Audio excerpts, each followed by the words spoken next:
Bonjour chers internautes, c'est il Pastore pour une vidéo concernant un texte œcuménique très important entre l'Église catholique romaine et les églises orthodoxes, au sujet de l'Eucharistie. C'est un texte qui a une place importante dans l'histoire de l'œcuménisme. Il date de 1982 et il a été préparé, établi à Munich, München en Allemagne, province Land de Bavière, ancien royaume de Bavière. Le Christ, Fils de Dieu incarné, mort et ressuscité, est le seul qui a vaincu le péché et la mort. Parler de nature sacramentelle du mystère du Christ, c'est donc évoquer la possibilité donnée à l'homme et à travers lui au cosmos de faire l'expérience de la nouvelle création. Royaume de Dieu, hic et nunc, ici et maintenant en latin, par les réalités sensibles et créées. Tel est le mode, le tropos, en grec, dans lequel l'unique personne et l'unique événement du Christ existent et opèrent dans l'histoire depuis la Pentecôte et jusqu'à la parousie, le retour du Christ. Cependant, la vie éternelle que Dieu a donnée au monde dans l'événement du Christ, son Fils éternel, est portée dans des vases d'argile.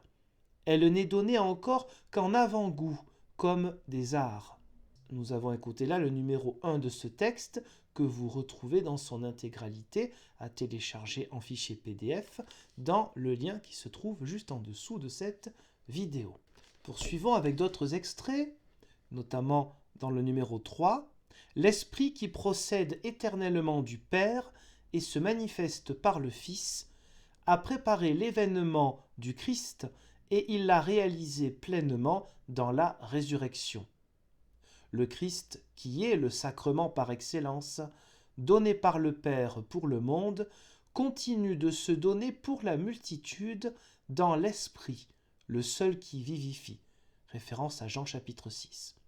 Le sacrement du Christ est aussi une réalité qui ne peut exister que dans l'Esprit. Numéro 4, l'Église et l'Eucharistie, extrait, la Pentecôte, achèvement du mystère pascal, inaugure du même coup les derniers temps. L'Eucharistie et l'Église, corps du Christ crucifié et ressuscité, deviennent lieu des énergies de l'Esprit Saint. Les croyants sont baptisés dans l'Esprit au nom de la Sainte Trinité pour former un seul corps. Référence à 1 Corinthiens 12, verset 13. Quand l'Église célèbre l'Eucharistie, elle réalise ce qu'elle est, corps du Christ. 1 Corinthiens 10, 17. Par le baptême et la chrismation, en effet, les membres du Christ sont joints par l'Esprit, greffés par le Christ. Mais par l'Eucharistie, l'événement pascal se dilate en l'Église.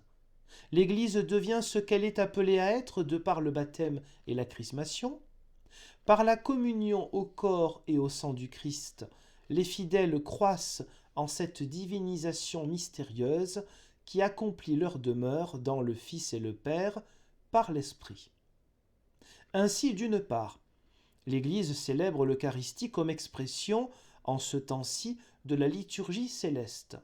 Mais d'autre part, l'Eucharistie édifie l'Église, en ce sens que par elle, l'Esprit du Christ ressuscité façonne l'Église en corps du Christ.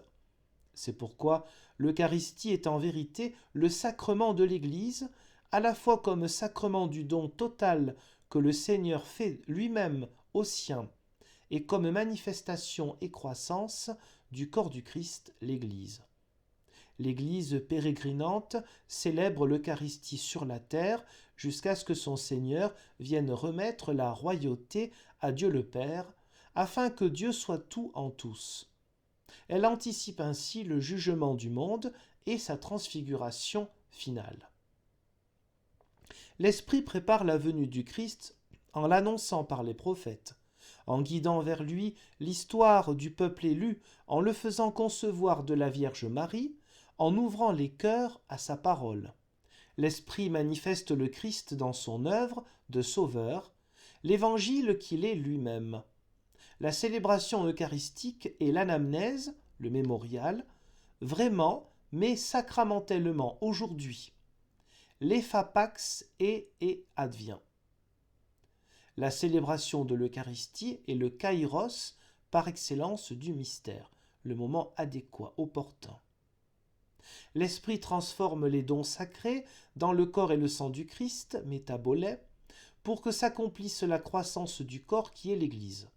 En ce sens, la célébration entière est une épiclèse, c'est-à-dire une invocation du Saint-Esprit, qui s'explicite davantage à certains moments.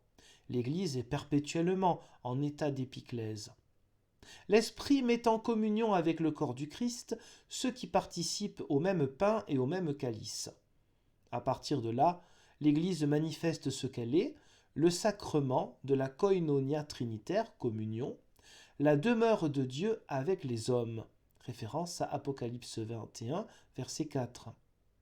L'Esprit, en actualisant ce que le Christ a fait une fois pour toutes, l'événement du mystère, l'accomplit en nous tous. Cette relation au mystère, plus évidente dans l'Eucharistie, se retrouve dans les autres sacrements, tous des actes de l'Esprit. C'est pourquoi l'Eucharistie est le centre de la vie sacramentelle. Numéro 6. La célébration eucharistique prise en son ensemble rend présent le mystère trinitaire de l'Église. On y passe de l'audition de la parole, culminant dans la proclamation de l'Évangile, annonce apostolique de la parole faite chair, à l'action de grâce envers le Père, au mémorial du sacrifice du Christ et à la communion en celui-ci grâce à la prière épiclétique faite dans la foi. Car, dans l'Eucharistie, l'épiclèse n'est pas uniquement une invocation pour la transformation sacramentelle du pain et de la coupe.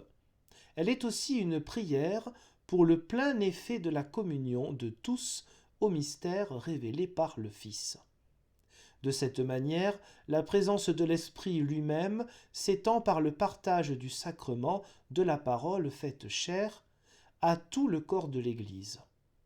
Sans vouloir encore résoudre les difficultés suscitées entre l'Orient et l'Occident au sujet de la relation entre le Fils et l'Esprit, nous pouvons déjà dire ensemble que cet Esprit qui procède du Père, Jean 15, 26, comme de la seule source dans la Trinité, et qui est devenu l'Esprit de notre filiation, Romains 8, verset 15.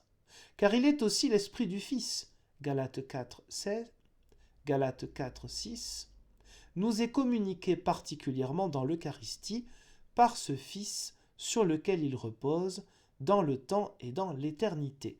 Jean 1, verset 32.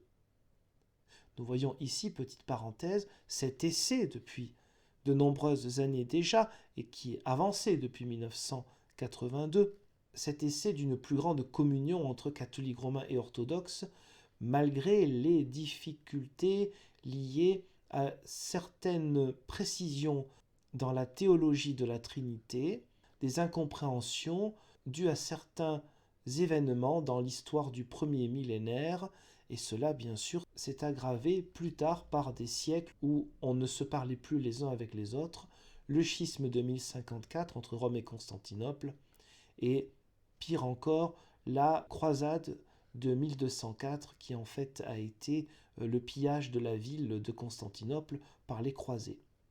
Cela prend du temps, mais grâce au dialogue écuménique, des choses fondamentales, la conception du mystère divin, la compréhension de quelques éléments du mystère divin qu'on appelle Trinité, eh bien voilà, nous pouvons avancer les uns avec les autres. Je dis nous car il y a beaucoup de textes, notamment dans cette liste de lecture intitulée Accords, dialogues et événements écuméniques. Il y a beaucoup de dialogues entre orthodoxes luthériens ou orthodoxes réformés, orthodoxes anglicans, etc. Aussi sur ce sujet si important de l'Eucharistie. Le vocabulaire ou les accents sont différents, le fond de la foi est exactement le même. Grand 2, petit 1. En se référant au Nouveau Testament, on remarquera d'abord que l'Église désigne une réalité locale, ce qu'on appellerait aujourd'hui une paroisse ou église locale. L'Église existe dans l'histoire comme église locale. Pour une région, on parle plutôt des églises au pluriel. Il s'agit toujours de l'Église de Dieu, mais dans un lieu. Or, l'Église qui existe dans un lieu n'est pas formée radicalement par les personnes s'ajoutant pour la constituer. Il existe une Jérusalem d'en haut, qui descend de chez Dieu, une communion fondatrice de la communauté elle-même. L'Église est constituée par un don gratuit, celui de la nouvelle création. Il est cependant clair que l'Église, qui est en tel lieu, se manifeste comme telle lorsqu'elle est assemblée. Cette assemblée elle-même, dont les éléments et les exigences sont indiqués par le Nouveau Testament, est pleinement telle lorsqu'elle est synaxe eucharistique.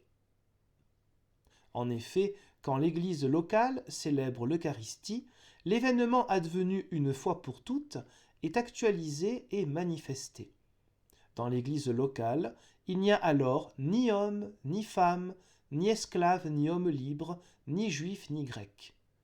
Une nouvelle unité se trouve communiquée, qui surmonte les divisions et restaure la communion dans l'unique corps du Christ. Cette unité transcende l'unité psychologique, raciale, socio-politique ou culturelle. Elle est la communion de l'Esprit Saint, rassemblant les enfants de Dieu dispersés. La nouveauté du baptême et de la chrismation porte alors tout son fruit. Et par la puissance du corps et du sang du Seigneur, rempli de l'Esprit Saint, le péché, qui ne cesse d'assaillir les chrétiens, faisant obstacle au dynamisme de la vie pour Dieu dans le Christ Jésus, reçu au baptême, est guéri. Ceci vaut aussi du péché de division, dont toutes les formes contredisent le dessein de Dieu.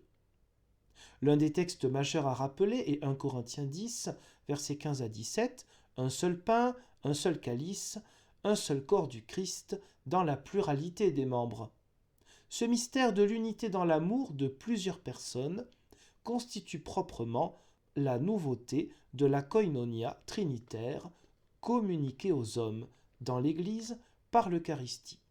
Tel est le but de l'œuvre salvifique du Christ, répandue dans les derniers temps depuis la Pentecôte.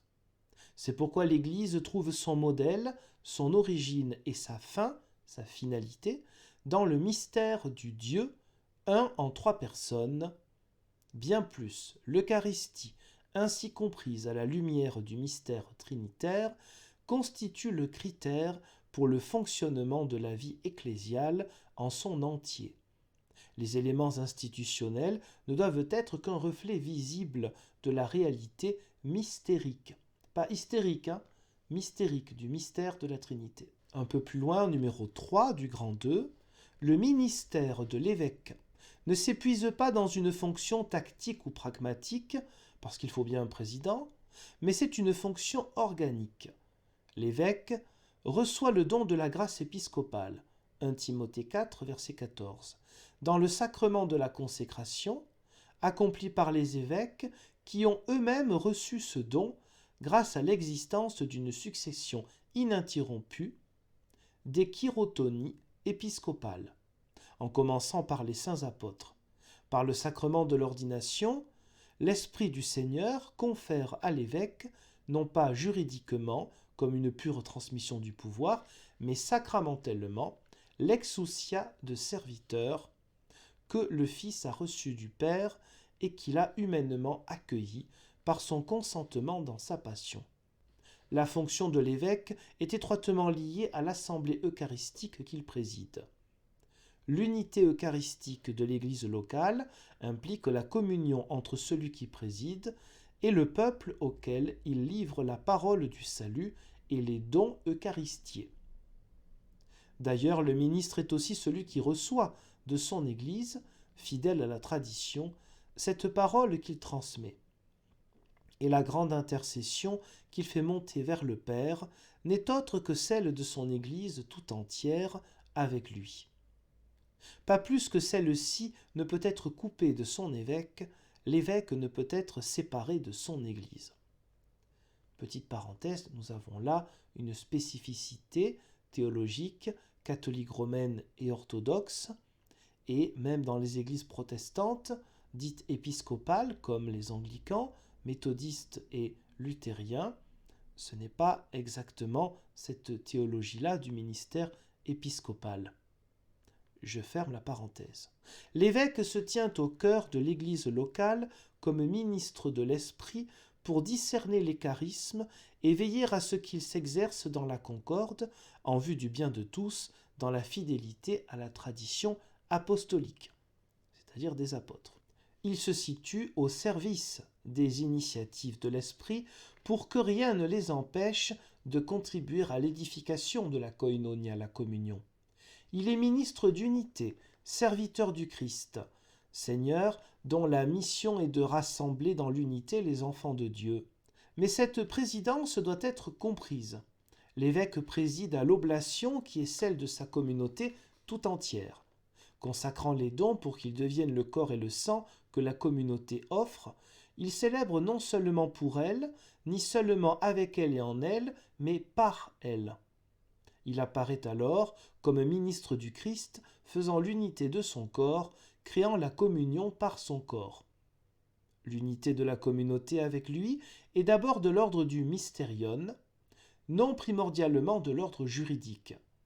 C'est cette union exprimée dans l'Eucharistie qui se prolonge et s'actualise dans l'ensemble des relations pastorales du magistère, gouvernement, vie sacramentelle. La communauté ecclésiale est ainsi appelée à être l'ébauche d'une communauté humaine renouvelée. Petite parenthèse, je pense que l'insistance, déjà à 2 reprises, sur le fait que le ministère épiscopal est avant tout donc de l'ordre théologique et de communion plus que d'ordre juridique, s'explique pour 2 raisons. La première est que, me semble-t-il, les églises orthodoxes n'ont jamais vraiment apprécié le côté justement trop juridique de l'Église catholique romaine. La deuxième raison est que le Concile Vatican II, 1962-1965, a, me semble-t-il aussi, notamment sur le texte, sur les évêques, mais d'autres textes aussi, exprimé justement que ce caractère juridique, même s'il existe, est secondaire et mis l'accent sur l'aspect de service, sur l'importance, le cœur du ministère, d'ailleurs c'est ce que signifie le mot ministère en latin, qui est le service, plus que le juridique. Donc là il me semble qu'on trouve 2 chemins qui se retrouvent enfin entre Orient et Occident sur l'importance du service et de la communion plus que l'aspect juridique. Je ferme la parenthèse et je poursuis avec le numéro 4. Il y a communion profonde entre l'évêque et la communauté dont l'Esprit lui confère la responsabilité pour l'Église de Dieu. L'ancienne tradition l'évoquait avec bonheur par l'image des noces. Mais cette communion se situe à l'intérieur de la communion avec la communauté apostolique. Dans la tradition ancienne, dont fait foi notamment la tradition apostolique d'Hippolyte, l'évêque élu par le peuple, qui se porte garant de sa foi apostolique, en conformité avec ce que l'Église locale confesse, reçoit la grâce ministérielle du Christ par l'Esprit dans la prière de l'Assemblée et par l'imposition des mains, chirotonia, des évêques voisins, témoins de la foi de leur propre Église. Son charisme venant directement de l'Esprit lui est donné dans l'apostolicité de son Église, reliée à la foi de la communauté apostolique, et dans celle des autres Églises représentées par leur évêque. Par là, son ministère s'insère dans la catholicité de l'Église de Dieu. La succession apostolique dit donc plus qu'une pure transmission de pouvoir. Elle est succession dans une Église, témoin de la foi apostolique, en communion avec les autres Églises, témoins de la même foi apostolique. La sédès, la cathédrale siège, la chaire, joue un rôle capital dans l'insertion de l'évêque au cœur de l'apostolicité ecclésiale. D'autre part, une fois ordonné, l'évêque devient dans son Église le garant de l'apostolicité, celui qui la représente au sein de la communion des Églises, son lien avec les autres Églises. C'est pourquoi dans son Église, toute Eucharistie ne peut se célébrer en vérité que présidée par lui ou par un presbytre, prêtre, en communion avec lui. Sa mention dans l'anaphore est essentielle. Pour le ministre des presbytres, chargé de présider à la vie et à la célébration eucharistique des communautés qui leur sont confiées, celles-ci croissent dans la communion avec toutes les communautés dont l'évêque a la responsabilité première. Dans la situation actuelle, le diocèse lui-même est une communion de communautés eucharistiques. L'une des fonctions essentielles des presbytres est de les relier à l'Eucharistie de l'évêque et de les nourrir à la foi apostolique dont l'évêque est le témoin et le garant. Ils doivent aussi veiller à ce que, nourris du corps et du sang de celui qui a livré sa vie pour ses frères, les chrétiens soient des témoins authentiques de l'amour fraternel, dans le sacrifice réciproque, nourri du sacrifice du Christ. En effet, selon la parole de l'apôtre, si quelqu'un voit son frère dans le besoin et lui ferme ses entrailles, comment l'amour de Dieu demeurerait-il en lui ? L'Eucharistie détermine la manière chrétienne de vivre le mystère pascal du Christ et le don de Pentecôte. Grâce à elle s'opère une profonde transformation de l'existence humaine, toujours confrontée à la tentation et à la souffrance. Grand 3. Paragraphe 1. Le corps du Christ est unique. Il n'existe donc qu'une Église de Dieu. L'identité d'une assemblée eucharistique avec une autre vient de ce que toutes, avec la même foi, célèbrent le même mémorial, et que toutes, par la mendication du même corps et la participation au même calice, deviennent le même et unique corps du Christ, auquel elles ont été intégrées par le même baptême. S'il y a multiplicité de célébrations, il n'y a qu'un seul et unique mystère célébré auquel on participe. En outre, quand le fidèle communie au corps et au sang du Seigneur, il ne reçoit pas une partie du Christ, mais le Christ total. De même, l'Église locale qui célèbre l'Eucharistie autour de l'évêque n'est pas une section du corps du Christ. La multiplicité des synaxes locales ne divise pas l'Église, mais au contraire en manifeste sacramentellement l'unité. Comme la communauté des apôtres rassemblés autour du Christ, chaque assemblée eucharistique est en vérité la Sainte Église de Dieu, le corps du Christ, en communion avec la première communauté des disciples et toutes celles qui, par le monde, célèbrent et ont célébré le mémorial du Seigneur. Elle est aussi en communion avec l'assemblée des saints dans le ciel qu'évoque chaque célébration. Point 2. Loin d'exclure la diversité sur la pluralité, la koinonia la suppose et elle guérit les blessures de la division, transcendant celle-ci dans l'unité. Puisque le Christ est un pour la multitude, ainsi dans l'Église, qui est son corps, l'un et le plusieurs, l'universel et le local, sont nécessairement simultanés. Plus profondément encore, parce que le Dieu un et unique est la communion de trois personnes, l'Église une et unique est communion de plusieurs communautés, et l'Église locale, communion de personnes. L'Église une et unique s'identifie à la koinonia des Églises.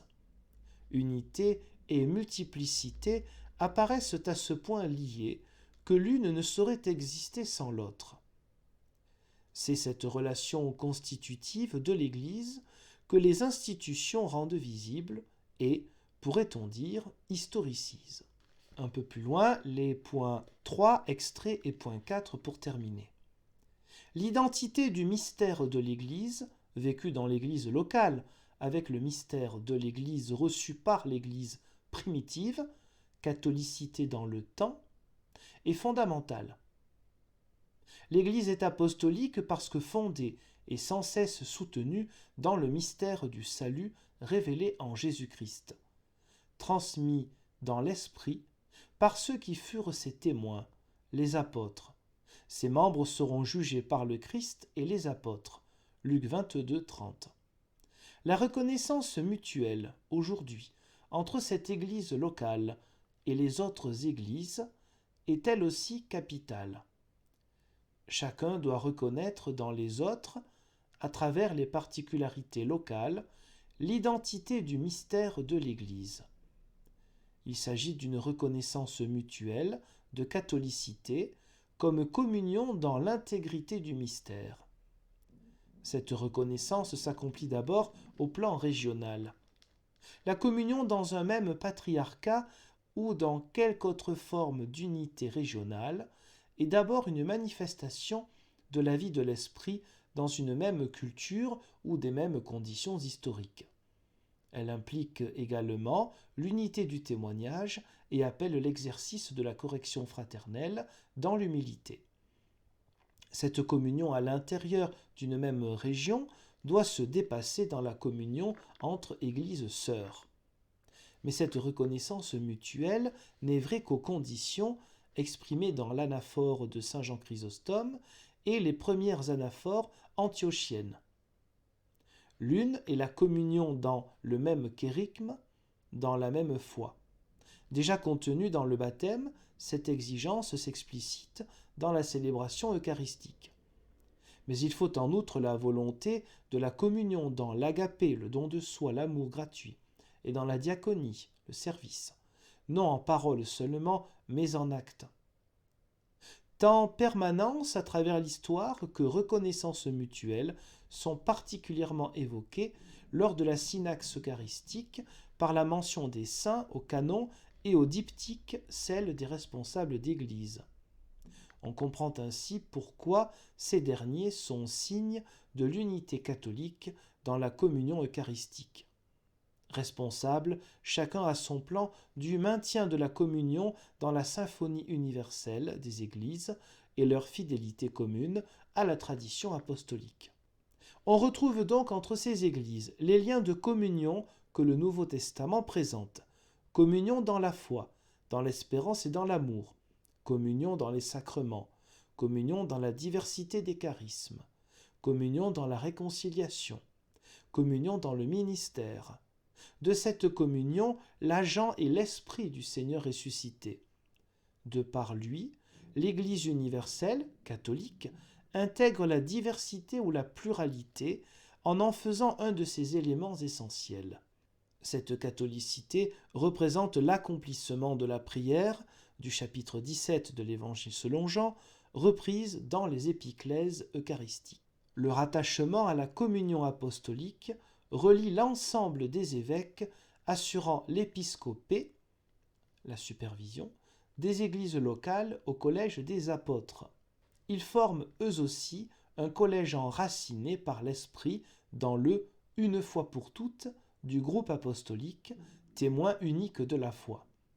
Ceci signifie non seulement qu'ils doivent être unis entre eux par la foi, la charité, la mission, la réconciliation, mais aussi qu'ils communient dans la même responsabilité et le même service de l'Église.